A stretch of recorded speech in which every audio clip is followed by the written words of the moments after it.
Hi friends, இன்றைக்கி நம்ம வீடியோவில் என்ன பார்க்க போகிறோம்னா நம்ம ஒரு பிளான்ட் தான் வைக்க போகிறோம்.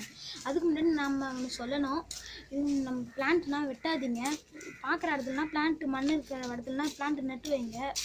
மழை நிறையா நல்லது இருக்குது. ஓகே, வாங்க வீடியோக்குள்ளே போகலாம். இப்போ நம்ம இந்த செடி தான் நட்டு வைக்க போகிறோம். வாங்க ஒரு சைடு இருங்க. இது குழி தோண்டுறதுக்குள்ளே உங்களுக்கே போர் அடிச்சு விடும். அதனால தான்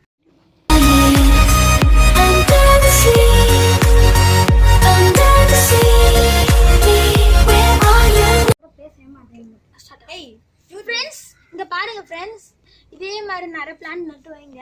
இந்த காற்று நிறையா வரும் ஃப்ரெண்ட்ஸ், உங்களுக்கு இயற்கை காற்று நிறையா வரும். இதே ஹெல்த்து ஃப்ரெண்ட்ஸ். உங்களுக்கு பிளான்ட்னா நீங்கள் இருக்கிற ஃப்ரூட்ஸ்னால் சாப்பிட்டீங்கன்னா நீங்கள் நிறைய ஃப்ரூட் சாப்பிடுங்க. நிறையா செடி கொடிங்க இதுனா வைத்தியம் நிறையா பிளான்ட்டு நம்மளுக்கு நிறையா எப்படி சொல்கிறது உதவியாக இருக்கும் ஃப்ரெண்ட்ஸ். இதுனா நம்மளுக்கு ஓகே. நம்ம பிளான்ட்டை நட்டு வச்சோம், ஆனால் பிளான்ட்டு கொடை சாஞ்சிருச்சு ஃப்ரெண்ட்ஸ். ஓகே, இதை வீடியோ முடிச்சுக்கலாம் ஃப்ரெண்ட்ஸ்.